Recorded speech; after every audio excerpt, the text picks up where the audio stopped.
At the bustling airport, a 38-year-old single mother walked up to the check-in counter with a first-class ticket in hand and a $1 million contract tucked inside her leather handbag. But instead of receiving the respect that comes with being a senior strategic partner, she was scrutinized from head to toe by a biased female employee, as if she had mistakenly entered a world not meant for her. "This lane is for first-class passengers." The words weren't just a mistake. They were an insult disguised as protocol. No one there knew that just minutes later, the woman they intended to push out of the first class would freeze Horizon Air's entire network, force senior executives out of their meetings, and make the service industry take a hard look at itself in shame.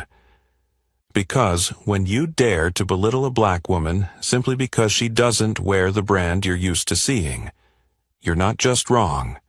You're shooting yourself in the heart of your own business. And the most ruthless part? She didn't need to yell. She didn't need to sue. She just needed one phone call. Follow the real story that forced an entire power system to bow down to the woman they once disrespected. Before the sun had fully risen, Celeste Morgan entered the check-in area at Gate 17 of JFK International Airport. Her dark brown high heels tapped lightly on the marble floor, each step firm and unhurried. Her tailored black suit, paired with an olive silk scarf around her neck, made her appear both dignified and simple.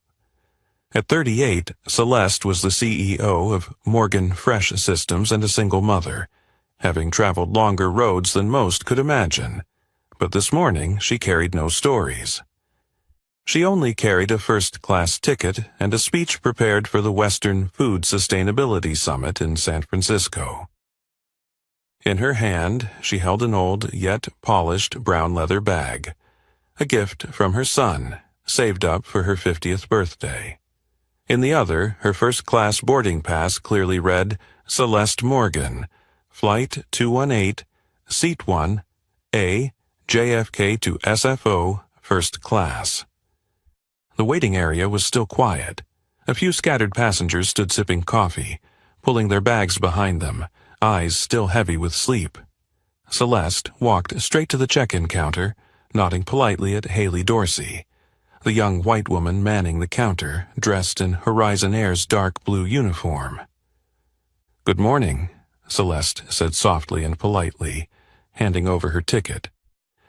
Haley took it, quickly scanning the name printed on the ticket, but then she paused. A quick glance followed by a longer one, the kind of look Celeste was all too familiar with, one of measuring, judging, and suspicion. Haley raised an eyebrow. She looked at the ticket again, then back at Celeste. No greeting, no smile. She spoke, her tone not loud but cold enough to cut through the otherwise peaceful atmosphere. "This lane is for first-class passengers, ma'am." Celeste didn't blink. She didn't smile. There was no need to smile.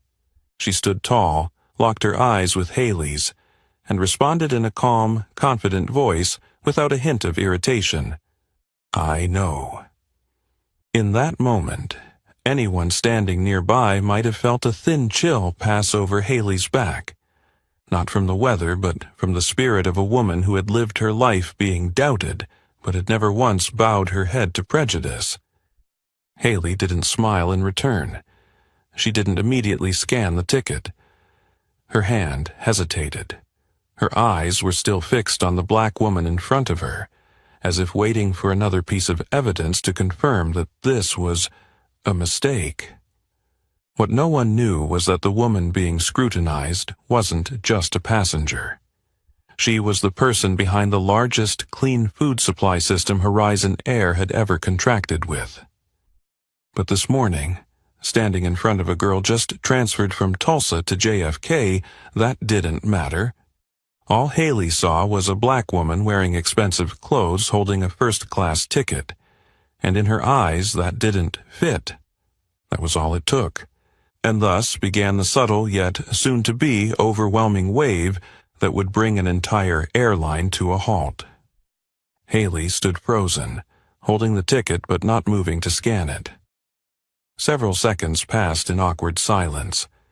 Then, as if she had just realized something needed to be done, she leaned over slightly, glancing quickly toward the back of the counter, where a security officer in a dark uniform stood near the luggage scanner. Her movement wasn't large, but it was intentional. Haley Dorsey, who had only been transferred from Tulsa to JFK a little over 3 weeks ago, was still trying to make a good impression with her superiors. In internal meetings, she often heard about the importance of maintaining safety and VIP passenger standards, especially at major airports like New York. But what she had never been trained to do was recognize a racially discriminatory response when it hides behind the guise of check-in procedures. "I need to see your ID," Haley said, trying to maintain calm, but her eyes betrayed her caution. Celeste tilted her head slightly. Her dark eyes seemed to pierce through the empty space between the words, between the lack of reason and the unease that Haley was struggling to conceal. She didn't speak, simply reaching into her coat pocket and pulling out her Ohio driver's license, placing it neatly on the counter without saying a word. Haley took the ID, hesitated for a beat, then did nothing. She didn't scan it. She didn't enter the name into the system. She just let it lie there as if it were enough to buy time. Then she stepped back 2 paces and whispered something into her radio. Not long after, a tall man in a Horizon security uniform appeared. He didn't ask questions. He didn't greet her. He just stood stiffly next to Celeste, his cold eyes studying her every move as if she were a potential threat. Celeste Morgan still didn't flinch. She didn't sigh. She didn't react. But inside, she knew exactly what was happening. This wasn't the first time. Years ago, in a luxury hotel in Dallas, she had been denied access to a conference area because she didn't have a membership card, even though she was the keynote speaker. She had also been stared at by a client during a meeting, just because he thought she was the secretary who brought the wrong papers. And today, wearing a perfectly tailored suit, holding a legitimate first-class ticket, she was being treated like an outsider who shouldn't be here. With her right hand still gripping the leather bag, Celeste pulled out her phone from her left pocket. She unlocked it, quickly searched through her contacts, and dialed. Only 2 rings. "Maggie, it's me. Pull up the contract with Horizon Air, the $48 million deal for the entire Western routes, signed less than 2 weeks ago. I'm standing at JFK, Gate 17. Looks like they need a reminder." On the other end of the line, Maggie Geller, Celeste's longtime executive assistant, didn't ask any further questions.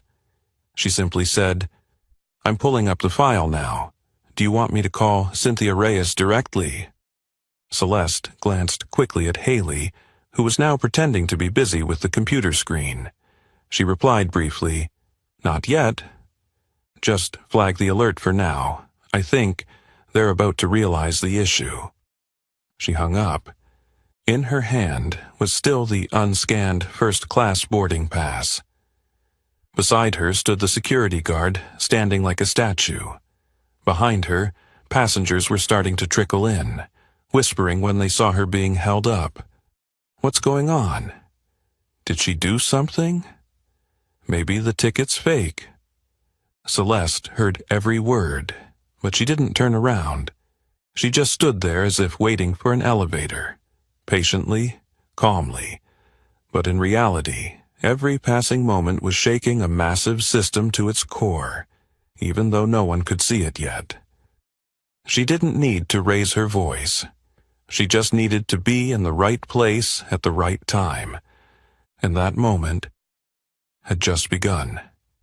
Celeste's arm still gripped the handle of her leather bag as she stood at Gate 17, caught between the cold stare of the security guard and the obvious discomfort of Haley.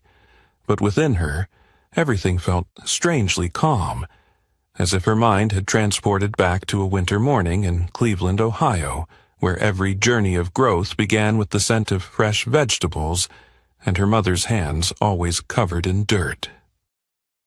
Louise Morgan, her mother, had worked as a longtime employee at a small grocery store on Euclid Avenue. Her shift started at 4:30 a.m., but she never went alone.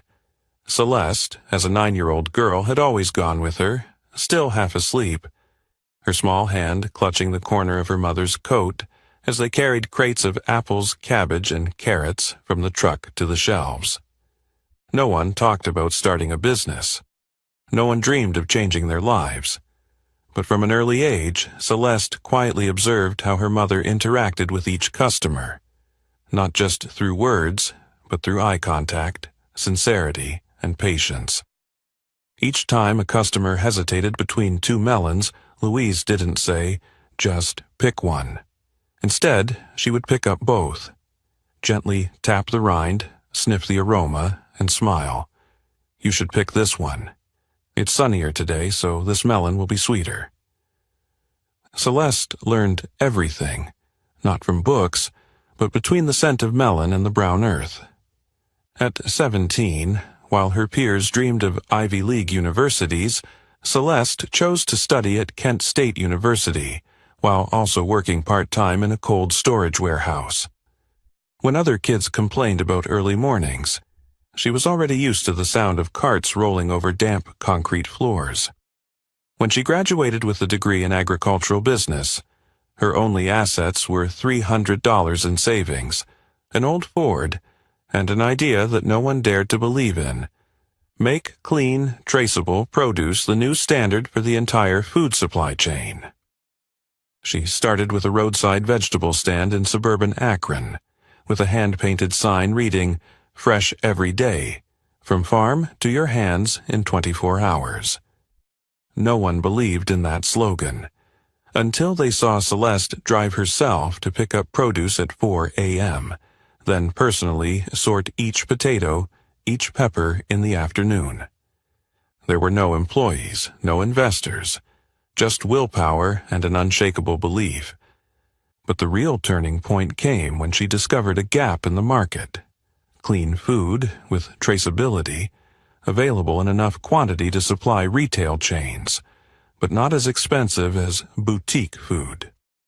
While major companies were chasing high-priced organic food for the wealthy, Celeste focused on real food for the masses. She visited small farms across Ohio, spoke directly with farmers, and persuaded them to switch to GAP production standards. Then she set up a logistics system to get the products into supermarkets, schools, and even airlines. Many people had asked, why airlines? Celeste would reply, because first class is where standards are defined, and I want those standards to start with a clean carrot. Morgan Fresh Systems was founded in an old garage, with just a laptop that often froze, and a whiteboard covered in notes. But after 15 years, the company had become a supplier for 34 high-end supermarket chains, 5 university systems, and most recently, Horizon Air, an airline that had signed a $48 million contract to completely revamp their in-flight meal service. And yet today, at Gate 17, that woman was being suspected, asked to present her ID, held up under the gaze of an employee who neither understood nor fully appreciated her small, misplaced power. Because she was a woman. Because she was black. Because in Haley Dorsey's eyes, Celeste Morgan didn't look like the kind of person who flies first class.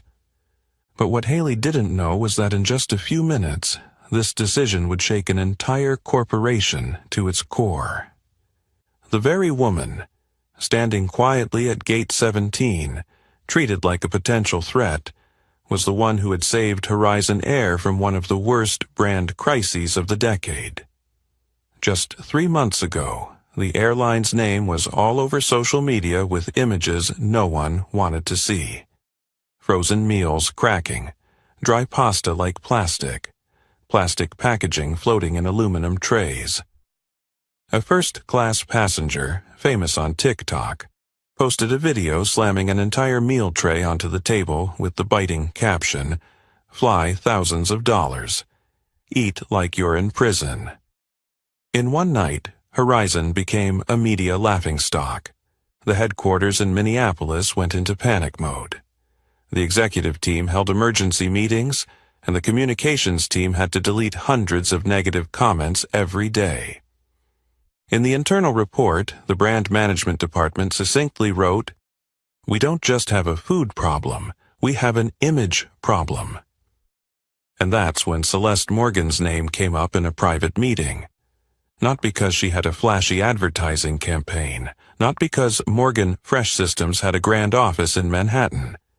In fact, her headquarters was still modestly located in an old industrial park in Dayton. But anyone who had ever worked with Celeste knew one thing. She didn't talk about making a difference. She created it, and let others realize it for themselves.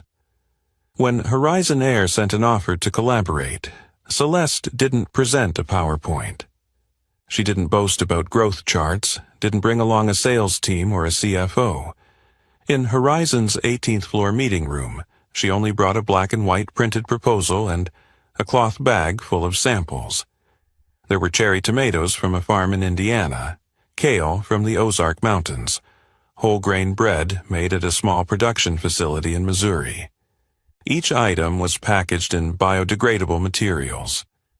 When she laid the samples on the conference table, one of Horizon's executives, a former chef, exclaimed, "Why does this smell so good? Is this a sample?" "No," Celeste smiled. "This is the real deal, the kind you'll use instead of those frozen, ice-covered trays." In the 37-page proposal, Celeste suggested a fresh altitude program, not only changing ingredients but overhauling the entire logistical ecosystem. A seasonal menu change every month, sourcing ingredients from farms near flight. Routes. No intermediaries. Signing directly with farmers to ensure minimum pricing and quality control. Fully biodegradable packaging, saving the airline nearly $1.2 million in waste disposal. Per year.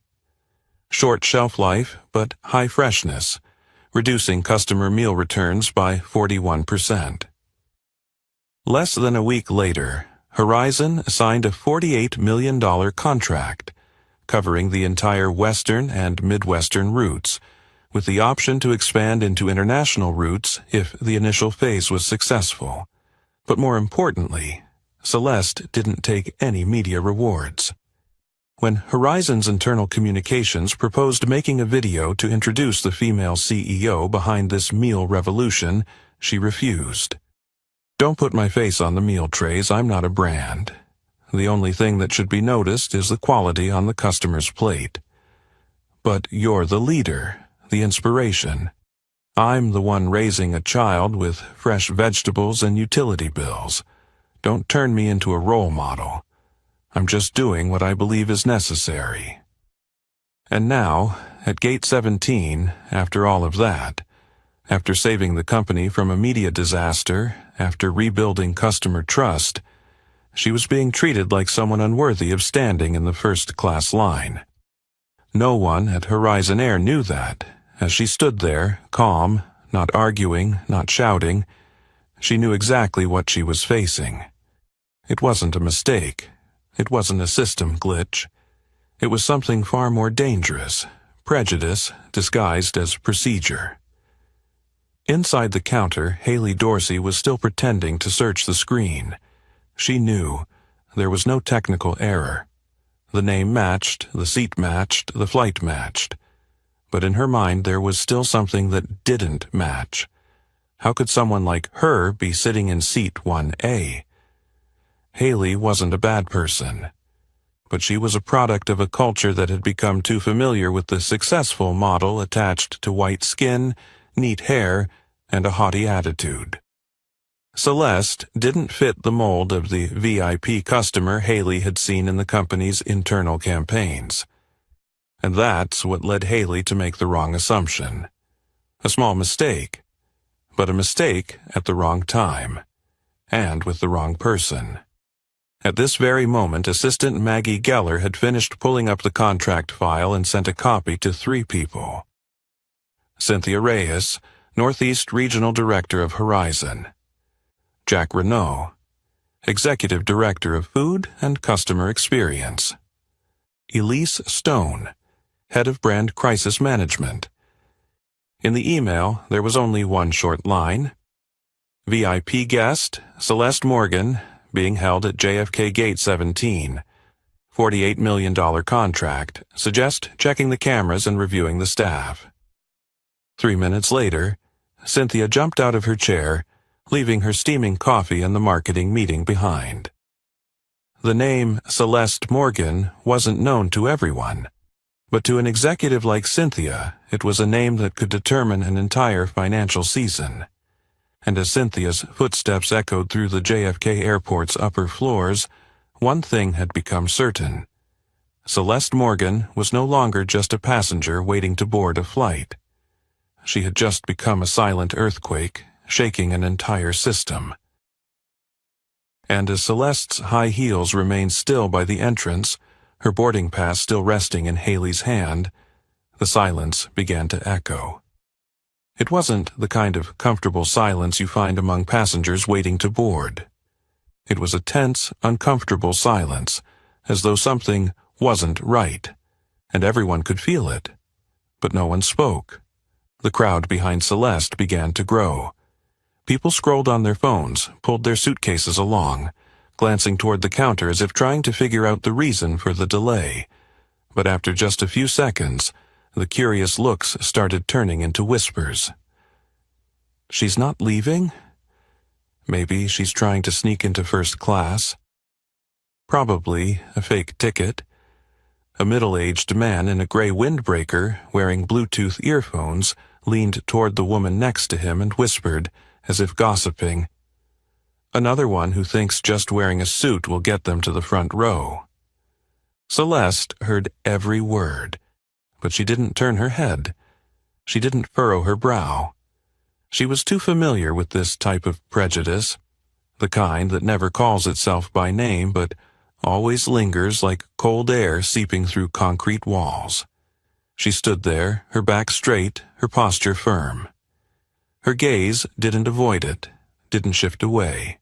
She didn't need to explain, because in places where power is measured by white skin, a black woman speaking logically will immediately be labeled as troublesome. Inside the counter, Haley Dorsey still didn't know how to handle it. The screen in front of her showed no errors. The passenger's name matched, the seat was correct, the flight code was accurate. But in her mind, there was still something off, like ink that hadn't dried yet. Her reason knew Celeste had the right to board, but her emotions, the things she wouldn't admit, were whispering into her ear. "But she doesn't look like the kind of person I normally see in seat 1A. Haley didn't know that this not looking like thing she couldn't even express in words was the very essence of discrimination. An unspoken judgment that didn't need laws or paperwork. Just a look and silence. On the other side of the counter, the security guard still stood next to Celeste, saying nothing, but standing too close. She could feel his shadow partially covering her hand. He wasn't touching her, but his position made it clear she was being watched. And what about the people around her? No one intervened. No one asked what was happening. Instead, whispers began to take root. A blonde woman in a designer blazer whispered to her companion, "Probably booked the ticket with reward points. Horizon's getting too lenient lately." A young man standing near Celeste looked up and raised his phone to take a photo. No permission, no reason, just snapping it, like an instinct. Celeste didn't turn around, but her hand tightened slightly around the strap of her bag, not out of anger, but out of a deeper disappointment, a pain that people like her had learned to suppress again and again. In Dayton, when she first started signing contracts with the first supermarket, she had been stopped right at the door. Deliveries should be left at the back gate. You're in the wrong place." She didn't explain, just quietly circled around, signed the delivery slip and left. In New Orleans, when she went into a watch store with her son, she was closely followed by the staff. When her son asked, "Mom, why is he following you?" she simply smiled, "Because I look like someone they think will steal." And today, amid an international airport, amid civilized words and modern procedures, the same old story repeated itself. Inside Horizon System, the gears started turning. At the 10th floor operations office at JFK, Cynthia Reyes had just received a message from Maggie Geller with an attached document. "Celeste Morgan is being held at Gate 17. You should come immediately." In Minneapolis, Jack Renault, executive director of food, was reviewing the email he had signed just 42 days ago with Morgan Fresh. He knew, if this became public, it wouldn't just harm the image. It would cause serious economic damage. Because Celeste wasn't just a supplier. She was the cornerstone of the upcoming Fresh Flight campaign. At Gate 17, Haley's colleague, Mia, started to feel something wasn't right. She walked over and asked quietly, "Haley, is there really an issue?" Haley whispered back, her eyes still on the screen. "I don't know. It's just something feels off. My instinct, that's all." Mia frowned. Instinct is not procedure. That sentence should have been enough to make Haley stop. But she didn't stop. She had gone too far to easily turn back. Admitting a mistake to the person she had misjudged was something many would rather move forward than confront. Amidst it all, Celeste Morgan still didn't say a word. But her gaze, the same gaze that had once looked directly into the eyes of dozens of CEOs in million-dollar negotiations, that had said no when pressured, that had stood firm through under-the-table deals, was still looking forward, calm, decisive, and unyielding. The pristine white plate, just touching the salmon salad, fell onto the conference table on the 16th floor of Horizon's headquarters in Minneapolis. Jack Renault, executive director of food and customer experience, froze as he read the email from Maggie Geller. Subject: Urgent, serious issue at Gate 17, JFK. Attachment: scanned copy of the $48 million contract with a simple yet weighty note. Celeste Morgan is being illegally detained. Cynthia's team is nearby. Act immediately. Jack's heart tightened. He shot out of his chair, his phone slipping from his hand, slamming onto the table with a dull thud. The executives around him turned to look, but Jack didn't care. The only image in his head was the opening speech for the Fresh Flight campaign, the campaign to rebuild Horizon Air's image through food, with Celeste Morgan at its center. They had shot behind-the-scenes footage at her farm. They had crafted promotional scripts with the slogan, "Real food at real altitude." The press was preparing a feature titled, "The Woman Who Feeds America from the Earth," and an interview video with her was in post-production. And now, that woman was being held by a boarding agent for a gut feeling. Jack dialed Cynthia Reyes, but the call didn't need to connect. In New York, Cynthia had already thrown the quarterly plan draft aside, shoved her internal phone into her bag, slipped on her heels and rushed out of the office with no time for questions. "I need Sean and Elise from legal right now. Not immediately. Right now," Cynthia said loudly to her assistant. "What's going on, Cynthia?" "A gate agent just detained the wrong person. Not just any passenger, the cornerstone of our new contract, the face of the entire company's food overhaul, the person whose name we should be printing on every first-class meal tray." Cynthia hurried down the glass hallway on the top floor of JFK Airport, overlooking the runway. She had never seen a situation this absurd, a system proud of its internal reform, just signed with the symbol of sustainability and humanity, yet it had shot itself in the foot with a biased glance.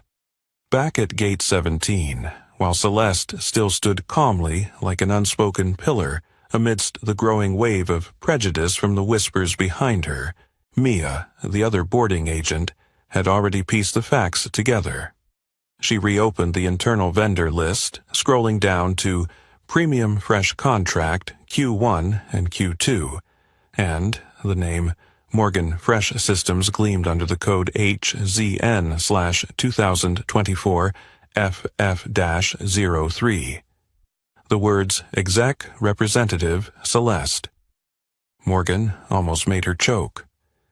Mia turned to Haley, her eyes full of tension. "Do you know who you're holding out there?" "A passenger needing to be checked. Why?" "Not a passenger. That's the CEO of Morgan Fresh, the company we just signed the contract with to supply all first-class meals for the next 2 quarters. You're holding the wrong person." Haley froze.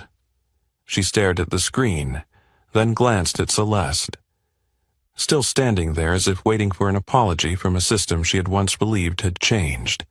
In Haley's mind, a flood of questions rushed through. How is she the CEO? Why wasn't I notified? Is this real? Did I make a mistake? The truth, as always, didn't need much noise. It just needed to come at the right moment. And that moment was when Cynthia Reyes appeared. The sound of high heels echoed steadily on the marble floor. The red suit stood out in the bright hallway. She wasn't alone. Behind her was Justin Cole, the legal representative for the Eastern region, and a senior coordinator updating data through his earpiece. Haley immediately stiffened. Mia stepped back. Cynthia didn't need to ask who Celeste Morgan was.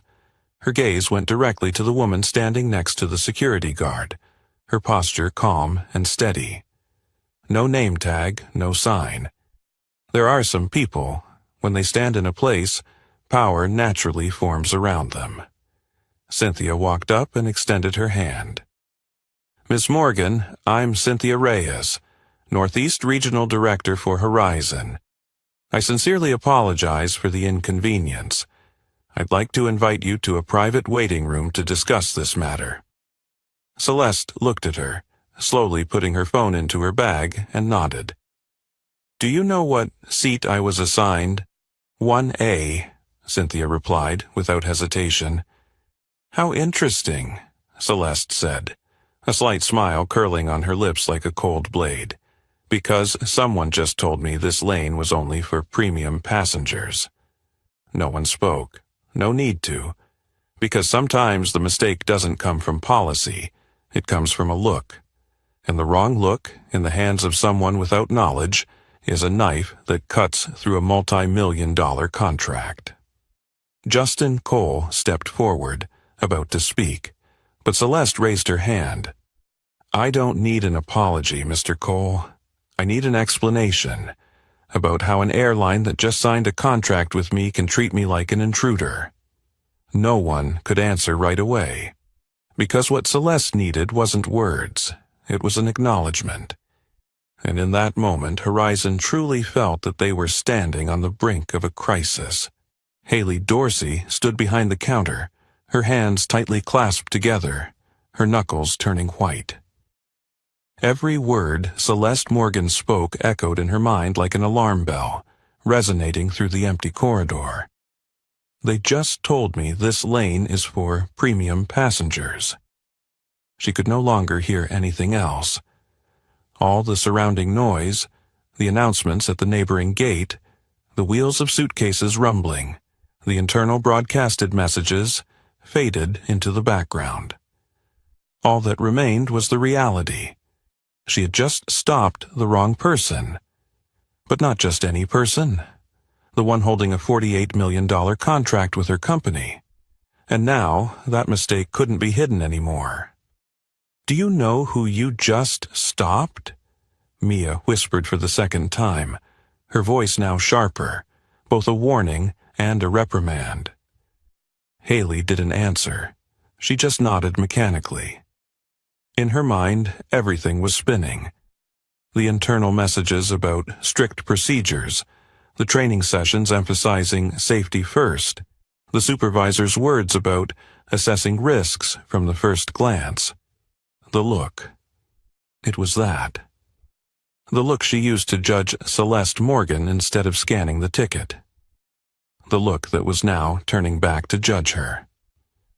Haley took a step back, but it felt like her every footstep was nailed to the ground by the stares pouring in from behind. The crowd had gathered more. Some pretended to scroll on their phones. Others turned their cameras toward the boarding gate, all drawn into an event they didn't yet fully understand, but could sense was something significant. "If I let her on now," Haley mumbled, "everyone will know I made a mistake." Mia turned her face away, silent. She knew that the worst part of this situation wasn't that Haley was wrong. It was that Haley was trying to salvage her own image while the system was falling apart piece by piece. On the other side of the glass, where the large windows overlooked the runway, Celeste and Cynthia were still exchanging words in low tones. No one could hear their conversation, but just by observing their body language, it was clear this was no longer a customer service issue. It was an emergency meeting between the two sides of the contract. Inside the legal department, Justin Cole had begun updating the crisis management team through Horizon's internal system. The issue is no longer just about the boarding agent's failure to follow procedure. It's about the agent's behavior showing signs of bias. The contract is at risk. The media might get wind of this. In Minneapolis, Jack Renault read the internal message from Cynthia. "She's calm, but she's not here for an apology." The words hit like a dull knife, cutting through Horizon's brand skin. No blood, but a dull ache. Back at Gate 17, Haley looked over at Celeste. The woman wasn't tall or imposing like the CEO she'd seen online, but there was something about Celeste that made no one dare to speak out of turn. It was the way she stood still, not intimidated, even with the security guard beside her. It was her gaze, unwavering, not seeking approval, simply looking. And that gaze made Haley feel smaller with each breath. Not because she was being yelled at, but because she wasn't. Not because she was being scolded, but because she was being looked at directly, at the very thing she had refused to acknowledge: prejudice. That was what caused Haley's breakdown. She couldn't say, "I was just following procedure," because the truth was, Celeste Morgan had done everything right.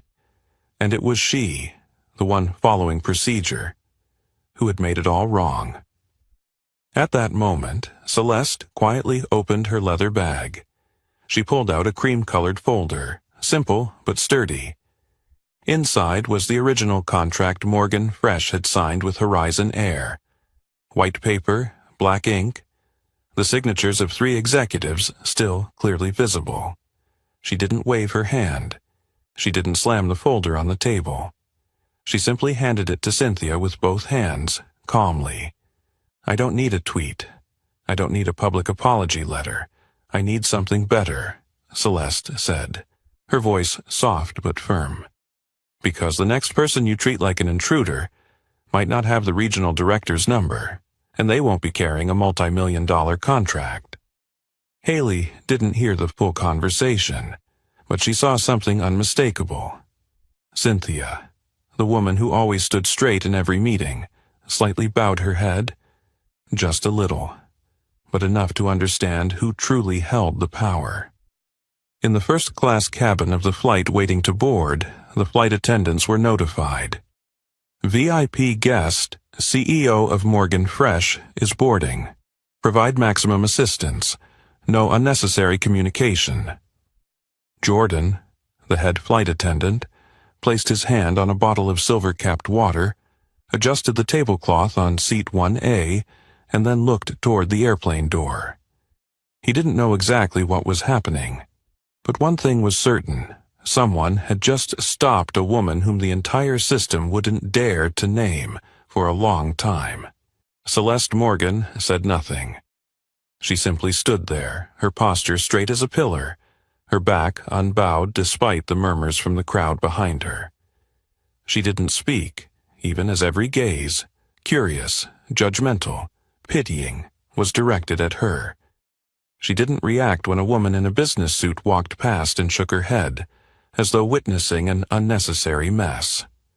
Celeste's gaze didn't look at them. She looked through the thick glass of the airport, where luggage carts rumbled under the early morning sunlight. From that height, everything appeared smaller, and in that smallness she saw the version of herself from the past. Once, Celeste had attended a shareholders' meeting as the newly selected supplier. But as soon as she entered the elegant conference room filled with men in light-colored suits, a female receptionist hurried over, extended her hand, and asked, "Are you here to clean the tables or fetch the documents?" She didn't answer. She simply took the invitation letter from her bag, placed it on the table, and sat down in the front seat, her back straight. Another time, she went to a luxury car showroom in Houston to look at a hybrid model for the new delivery route. A saleswoman, her hair slicked back, voice sweet as honey, looked Celeste up and down and then half smiled. "You probably want to check out the used cars in the back. This model is typically for big corporations." Celeste just smiled lightly. "Good, I am a big corporation." And she turned away. No need to buy a car there, no need to argue. Because for her, power wasn't about shouting. It was about knowing who you were, and not needing anyone's permission to be that person. And today, at Gate 17 of JFK, the same thing happened. But this time, there was one difference. She was no longer the one enduring prejudice. She was the one who could make the whole system take a hard look at itself. When Cynthia Reyes extended her hand, inviting her to board with more humility than ever before, and when Justin Cole, the legal representative of Horizon, bowed his head in apology on behalf of the entire airline, Celeste didn't say a word about their mistake. Because what she needed them to understand wasn't the mistake, it was the root cause.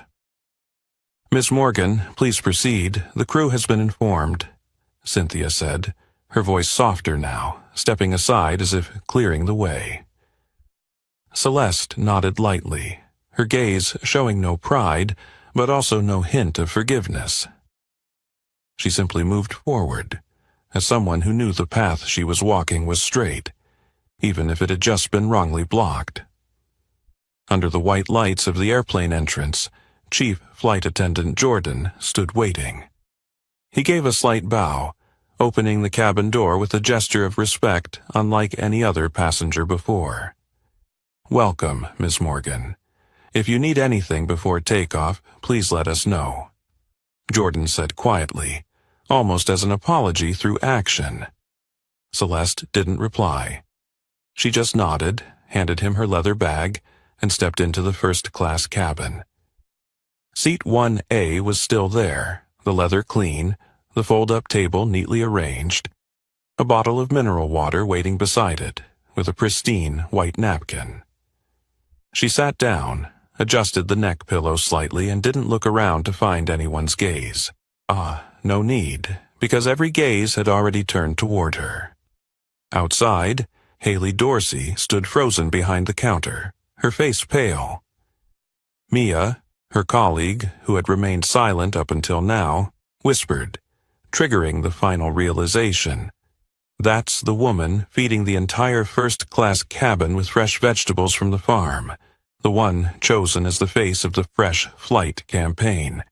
And you just tried to stop her from boarding, because you had a feeling she didn't belong?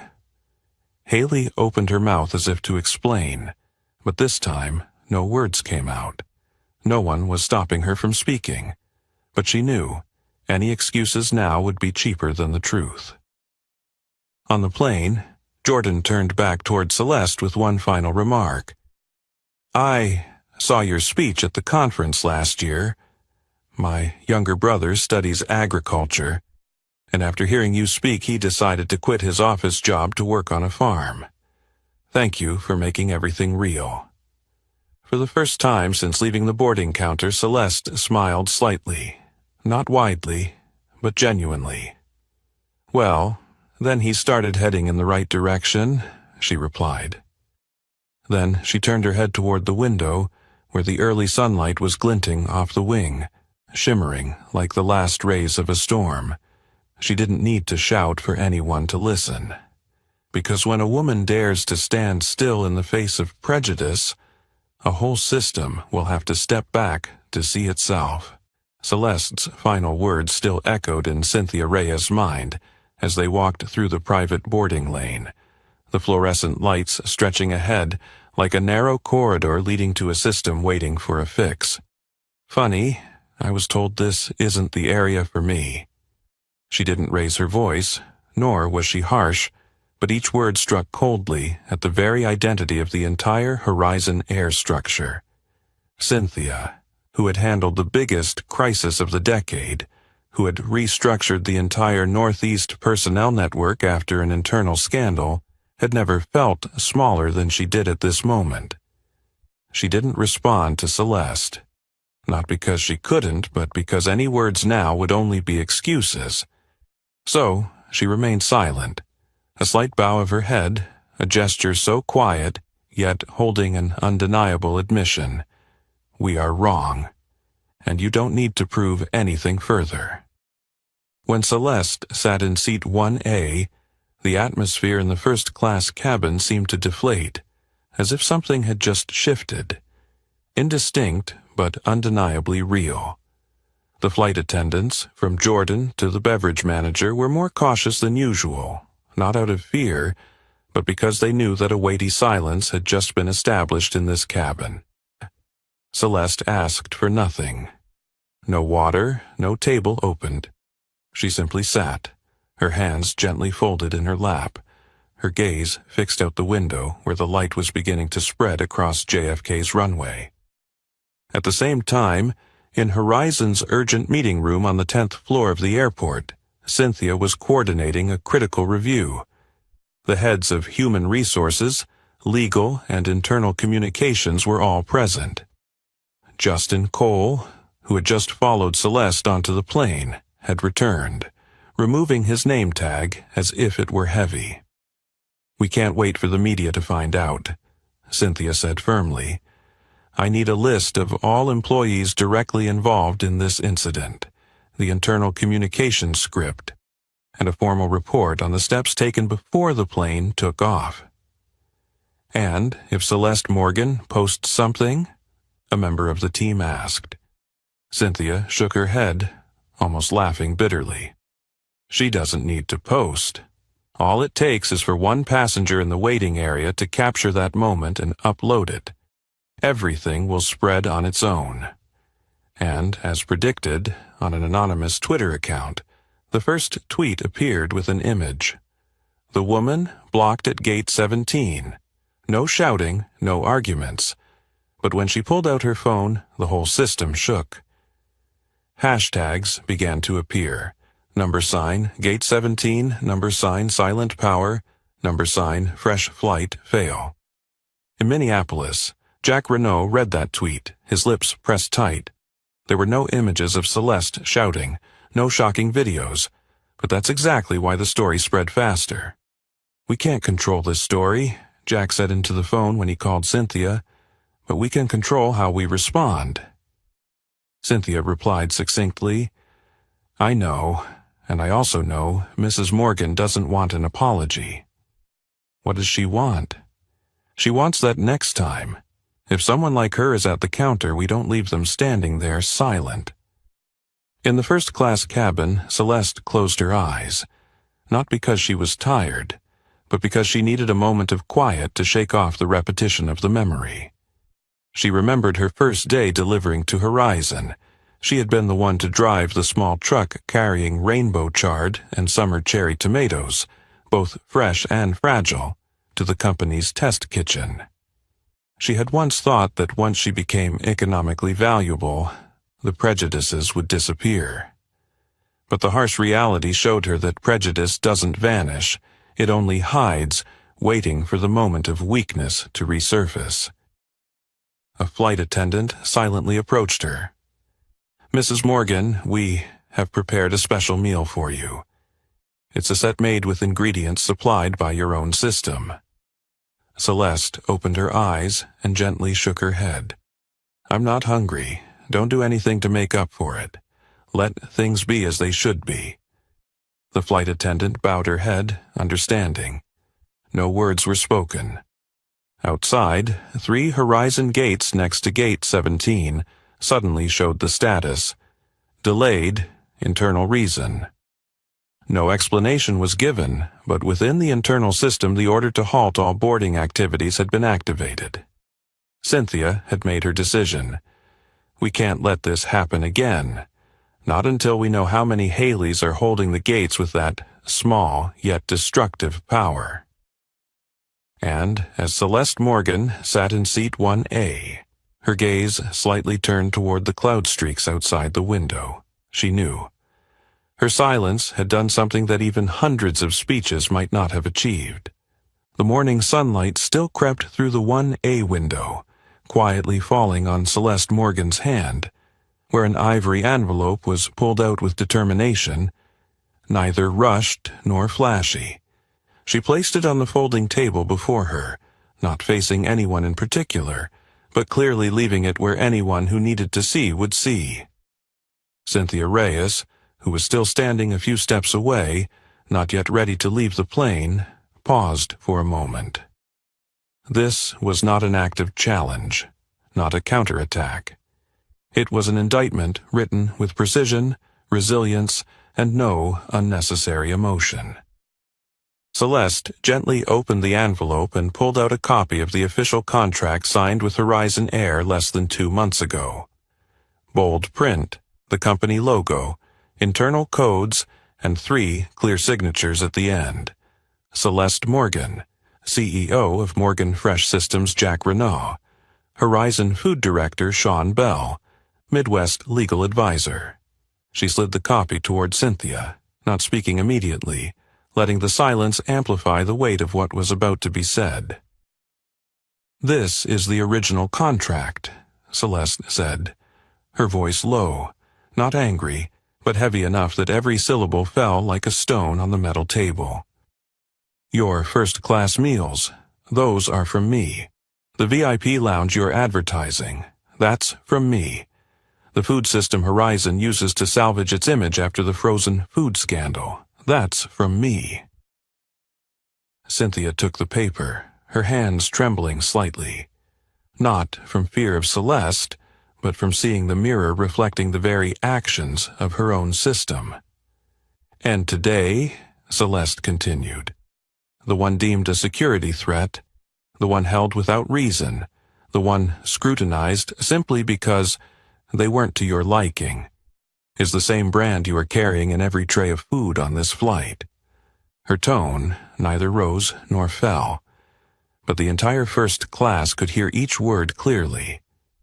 Jordan, the head flight attendant, stood nearby, neither speaking nor bowing his head, but standing tall, like someone witnessing the truth being placed in its rightful place. A passenger in seat 1C, a man in a gray suit with a gold ring on his left hand, probably a lawyer, gave a slight nod after hearing that.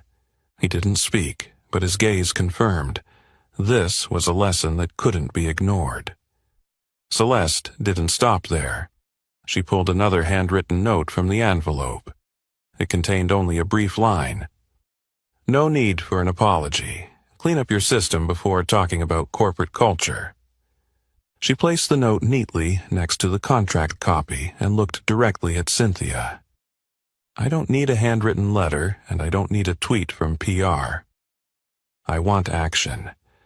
And action doesn't start with hashtags. It starts with real personnel being reassessed." Cynthia seemed lost for words. She didn't expect Celeste, who was always described as humble, gentle in all partner records, To be so composed, so clear, and so sharp. "I understand," Cynthia said softly. "Good," Celeste replied simply, "because the next person who doesn't have a contract in their pocket won't have the right to reclaim respect.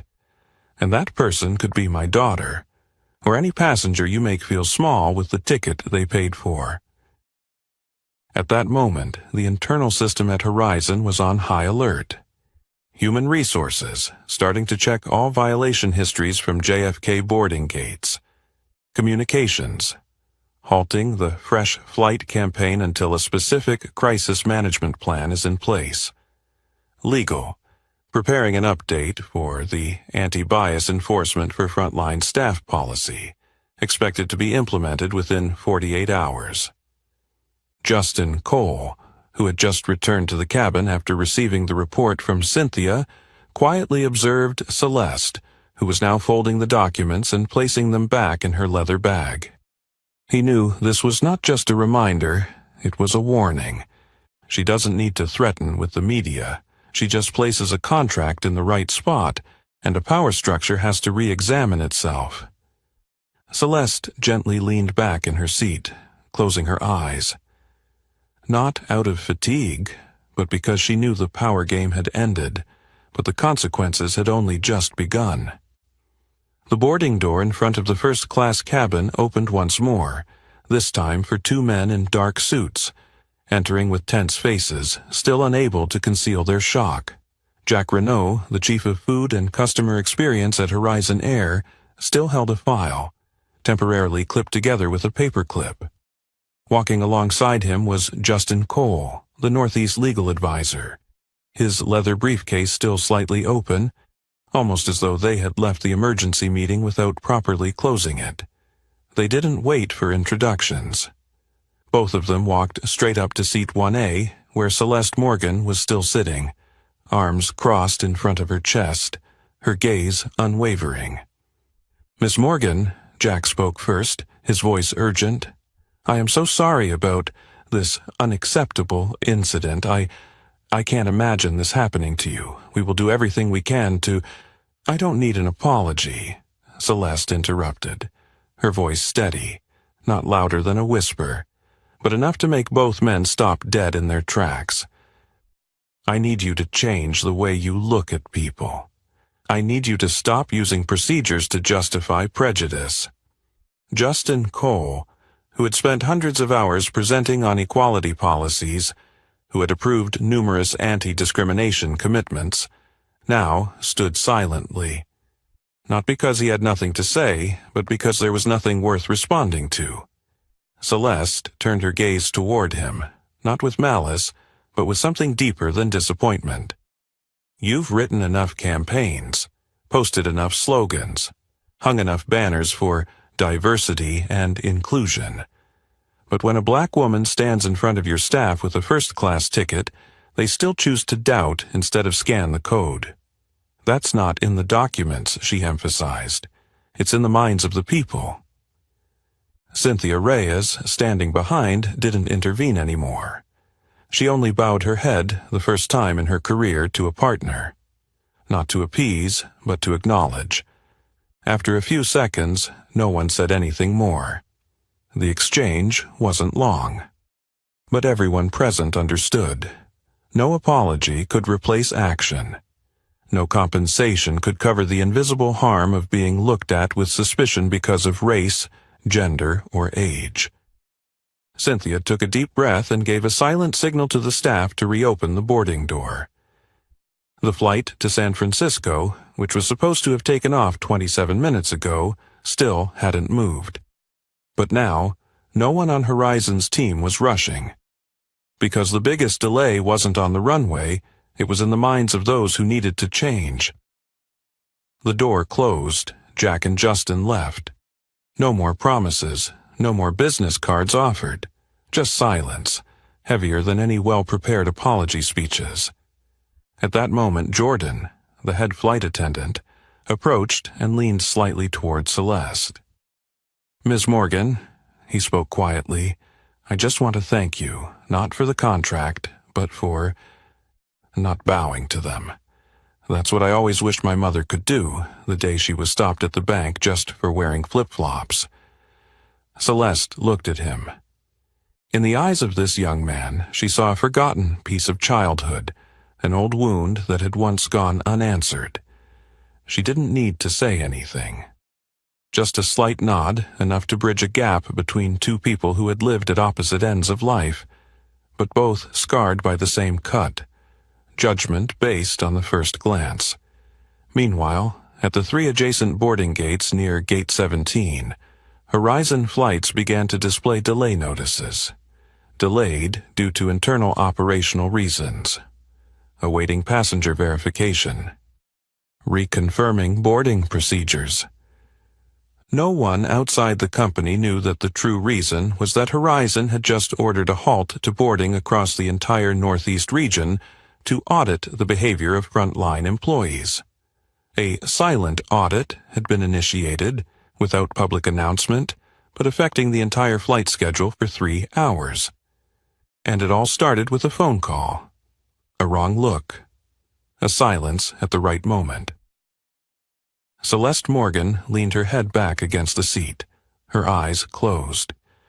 She didn't feel satisfaction. She didn't feel victory. She only felt it was time to rebuild, from the ground up, from those who never thought they needed to learn how to look at people. Celeste Morgan sat in seat 1A, the familiar seat that had been assigned to her when she booked her ticket. No one mentioned it was a premium seat, no one mentioned priority privileges, no one needed to, because they all had already seen who was truly worthy of sitting here. Jordan, the head flight attendant, didn't speak.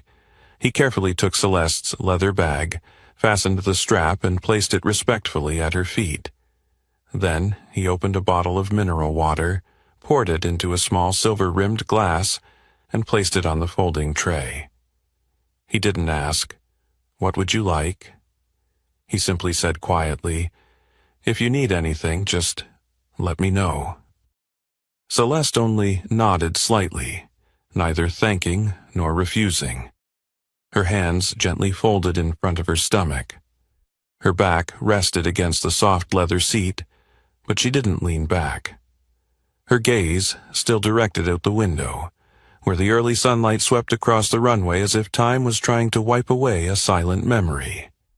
She didn't touch the glass of water, didn't take out her phone. She simply looked. Across the cabin, other first-class passengers began to take notice. Some pretended to adjust their watches. Some suddenly changed seats to enjoy the view on the left. But everyone knew their minds weren't on the weather or the airplane wing. They were watching Celeste. And they were thinking. The man in seat 1C, a lawyer, clicked his tongue softly, then opened his iPad but didn't really read anything. A middle-aged woman in designer glasses, seated in 2A, glanced at Celeste twice, then pulled the blanket over her lap without saying a word. No one asked anything. No one apologized. But Celeste didn't need them to, because that silence, even if awkward, was a form of acknowledgement. From the back of the cabin, a young flight attendant, perhaps in her early 20s, came over, holding a small tray with a handwritten card and a silver-wrapped chocolate bar. She placed it in front of Celeste, then whispered, her eyes shining with embarrassment, "From me and a few people in the crew. We don't know what happened earlier, but we know something was wrong. We just wanted you to know not everyone turned a blind eye." Celeste turned to look at the young woman, not smiling, not moved. But her gaze softened, and in that moment, the young flight attendant knew she had just said what needed to be said. On the handwritten card was a short message. "Thank you for not staying silent. Because of you, we know when to stand up." Celeste lightly touched the edge of the card, not picking it up. Just left it there, as if to let someone else see it, and wonder why someone would need to thank a person just for standing still. At that same moment, at Horizon's office in JFK, Cynthia Reyes was meeting with the crisis management team. On the screen was a notification from the internal system. Flight 488, JFK to SFO, is 38 minutes delayed. Reason, suspension of priority passenger verification. No one in the room dared to ask for details. Cynthia stood before the electronic board, her gaze tired but resolute. We don't fix mistakes by speed. We fix mistakes by starting to look directly at what we've been unwilling to see. A member of the communications team asked quietly, "Do you think Ms. Morgan will make this public?" Cynthia didn't respond immediately. She recalled Celeste's eyes when she said, "I don't need an apology. I need action." After a few seconds, she simply replied, "She doesn't need to make it public. Those who witnessed it will tell the story for her." And just as Cynthia had predicted, in the airport lounge, a passenger posted on Reddit a detailed account from Gate to 17, along with the description, "I didn't know who she was at first. I just saw a black woman in a suit being stopped while holding a first-class ticket. But then, when she made a phone call, the whole airport seemed to freeze. No anger, no tears, but after that call not a single employee dared to speak." The post began to be shared, not loudly, not with clickbait. Just a story that spread gradually in the right communities, where the value of calmness was understood, and the consequences of implicit bias were clear. On the plane, the engines started. The wings began to roll. Celeste closed her eyes, not to sleep, but to remember. She remembered the first time she was turned away from a flower shop as a young girl buying a carnation bouquet for her mother. She remembered submitting a bidding proposal and being handed a job application instead of the invitation for the tender. And now, she recalled Haley's eyes when she pulled the contract out of her leather bag, not with anger, not with joy, but with the truth, bare and unavoided. That is true power. No need to shout, no need to be heard, just being right, and letting that correctness spread like a smoldering fire beneath the ice. As Horizon Air's plane rolled away from the JFK runway, there was no applause, no camera flashes, no one cheering. The delayed flight has taken off. Because everyone felt that they were not just witnesses to a flight. They had crossed a boundary, where silence became the most powerful strike. On the airport's operational system, 5 Horizon flights were delayed simultaneously, with no clear reasons. The notifications were vague. Delayed due to internal personnel coordination. Waiting for frontline verification. Processing priority passenger procedures. The whispers began in the waiting area. A cleaning staff member clicked his tongue. Something's going on. I heard they're urgently calling the department heads to the 6th floor. One passenger whispered to a friend, "I heard someone was stopped because they didn't look like a first-class passenger." And it turns out that person is the CEO of the company supplying food for all of Horizon. Wow, they picked the wrong person. Picked the wrong person and the wrong time. No official statement was issued, but the entire airport seemed to freeze. At Horizon Air's internal office on the 10th floor of JFK Airport, all employees involved with Gate 17 were temporarily removed from the floor without public notice. No firings were signed immediately, but all eyes were now on something that had never been seriously questioned. Who defines suitable for first class? And how many people have been excluded from their seats, not because they were wrong, but because they didn't fit someone else's imagination? Haley Dorsey, the one who had refused to scan Celeste's ticket, no longer saw her name on the schedule for the next morning. She left the check-in area in silence, without anyone escorting her. But the eyes of those who had stood beside her that day now avoided hers. Not because they didn't know, but because they knew too well. Mia, the only colleague who had tried to warn Haley, remained. But she sat quietly in the corner of the meeting room, where internal checklists were being printed, her fingers gently tapping on a cold coffee cup. A colleague whispered, "Is this really that big of a deal?" Mia didn't answer. She only whispered, "There are some people who don't need to shout, but when they stand still, the whole airport has to hold its breath." Meanwhile, in San Francisco, Horizon Flight 488 gently landed. Celeste Morgan didn't rush to leave her seat, while passengers around her quickly gathered their luggage, opened their phones, called their drivers, and sent messages. She remained seated, hands resting on her lap, her body still. She didn't need to hurry, because the biggest victory of the day she had already won. When she stepped off the plane, no one stopped her. No one checked her ticket. No one asked for her identity. Only the gaze, full of respect, full of understanding, from Jordan and the flight attendants, and a small gesture from the pilot. A low nod, not because of rank, but because of the truth. Celeste walked into the arrivals area. A driver was waiting with a sign that read, "C. Morgan, Morgan Fresh Systems." When she sat in the back seat of the black Lincoln, her phone began to buzz. A chain of notifications. Email from Cynthia Reyes. "We are conducting a full review of our customer access policies." Text from Maggie. "You've done what the entire DEI campaign never touched. They're rewriting the entire SOP." Link to a blog post from a local newspaper. Black CEO stopped at airport. Her silence shakes the system. Celeste didn't open the post. She didn't need to know what they were writing, because she knew what needed to be said she had already said, not with her mouth, but with her actions. At the Marriott Hotel, where the Western Food Sustainability Summit was taking place, the conference room was almost full. A few people had heard the rumors. A few were speaking quietly.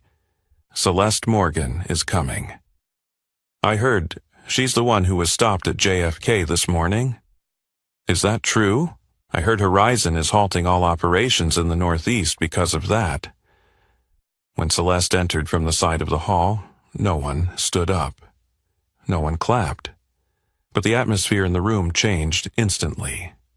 She walked slowly, head held high, the light shining gently on her gray jacket and the metal leaf-shaped pin, the logo of Morgan Fresh Systems. No one introduced her. No one needed to, because she had just entered as a living symbol of resilience at the perfect moment. And when the coordinator took the microphone, nervously introducing her name and inviting her to the stage with a worried smile, Celeste simply nodded, took the microphone, and spoke in a confident tone. "I'm not going to talk about what happened this morning. I'm going to talk about what made it possible to happen, and what we, those of us in food, in systems, in running the economy, need to do differently." Celeste Morgan stood before the microphone in the Marriott Conference Hall, where the Western Food Sustainability Summit was taking place, as if she had never been stopped at the airport gate earlier that morning. No traces of injury, no expression of anger, just a steady stance, her gaze sweeping across the front row, where distributors, agricultural CEOs, major supermarket chain directors, and airline executives were sitting silently, focused. No one asked about JFK, not a single question. "We've heard about it." Not a murmur. "Is that her?" But Celeste knew, they knew, everyone knew. She began her speech not with a grand greeting, but with a story about beets. 18 months ago, a small farm in Kansas of mine nearly lost the entire harvest. Why? An email was missed, a warehouse operator was on leave, and the replacement wasn't sure the shipment was necessary. A small decision, seemingly harmless, nearly left the entire Southwest product chain without supply for nearly 2 weeks. Everyone paid attention. Some began taking notes. We often blame the system, the software, the supervisor, but sometimes the problem doesn't come from the system. It comes from hasty judgments about people. The room seemed to freeze. Her words weren't loud, but every gaze suddenly stopped, as if each person had subconsciously re-examined how they, managers and staff alike, had been viewing others. Celeste paused for a beat, then continued. You can have a 5-step check procedure. You can use AI to analyze customer behavior. You can place QR codes on every box of vegetables. But if one of your employees looks at a customer and decides, this person can't be a VIP just because of the shoes they're wearing, then you don't have a supply chain. You have prejudice packaged and shipped. The whole room went silent. No one laughed, no one gasped.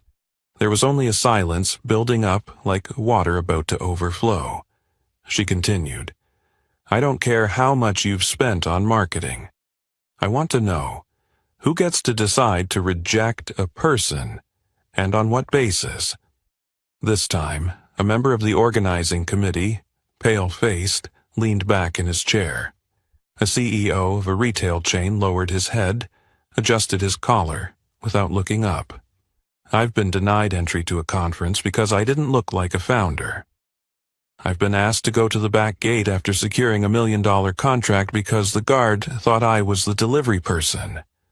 And this morning, a woman like me had to present ID, a contract, and even my reputation. Just to cross a line I helped build myself.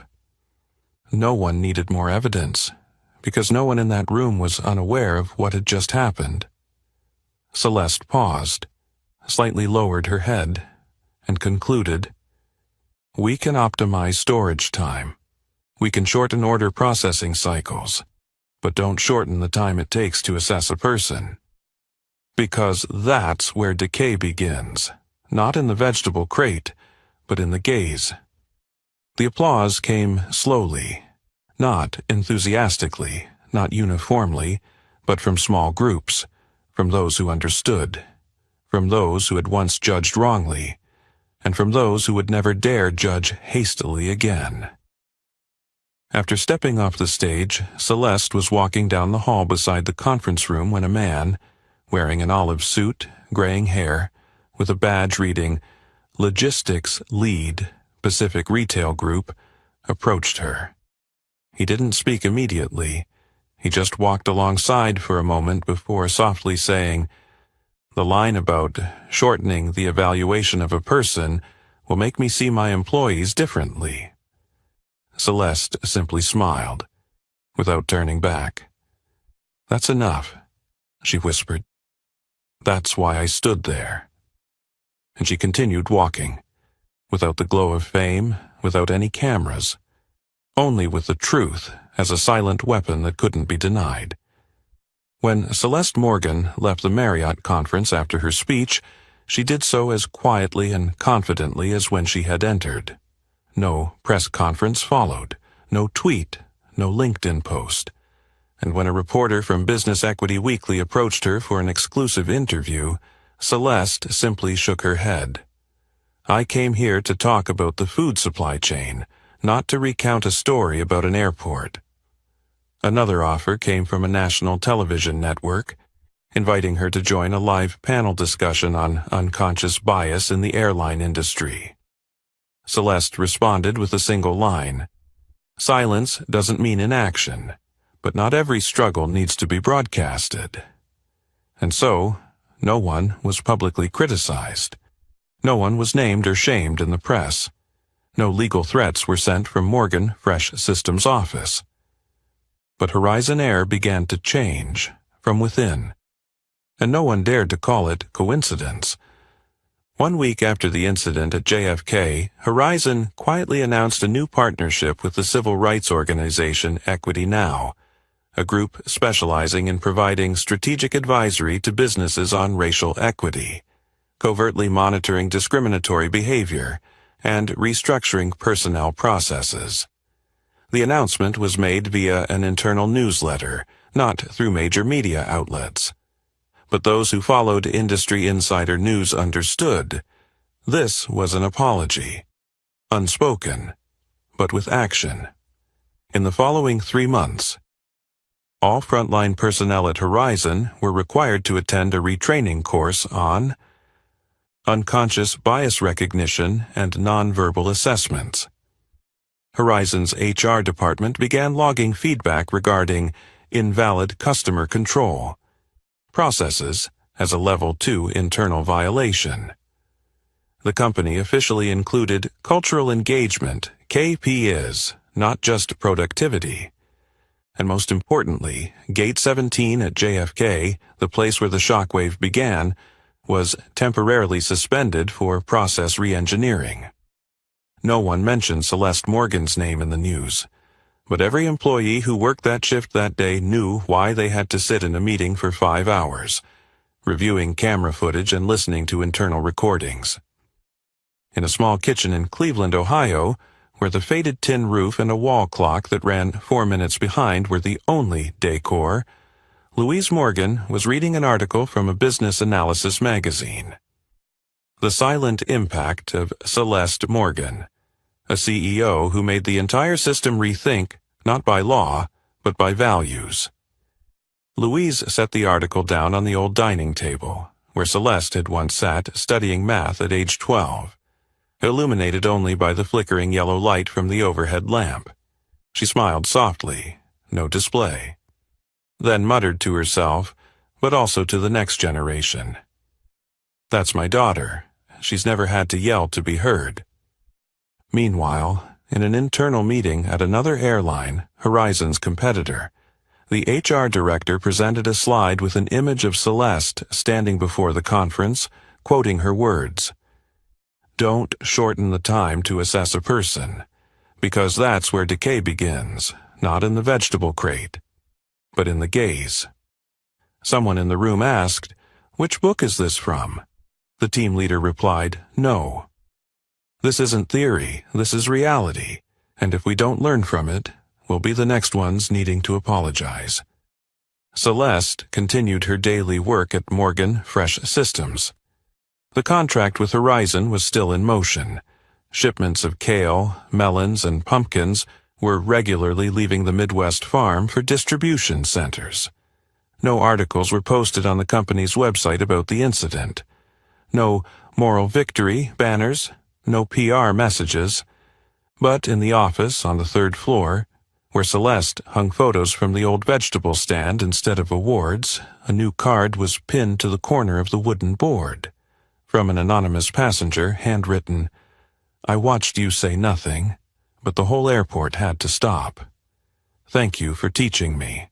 Sometimes the most effective resistance is refusing to be dragged down to the level of those who look down on you."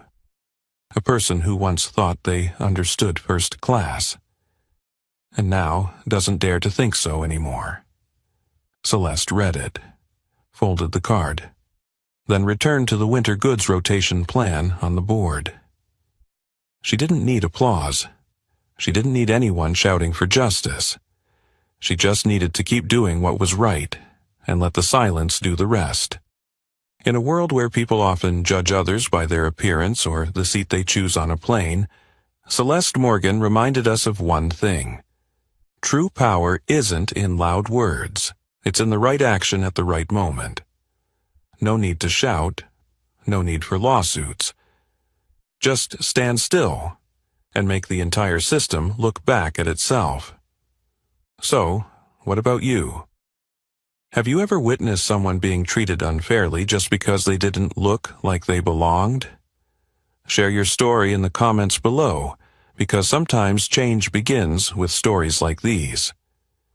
If you think this story deserves to be shared, please like, share with friends, and subscribe to the channel to hear more real, impactful, and inspiring stories from around the world.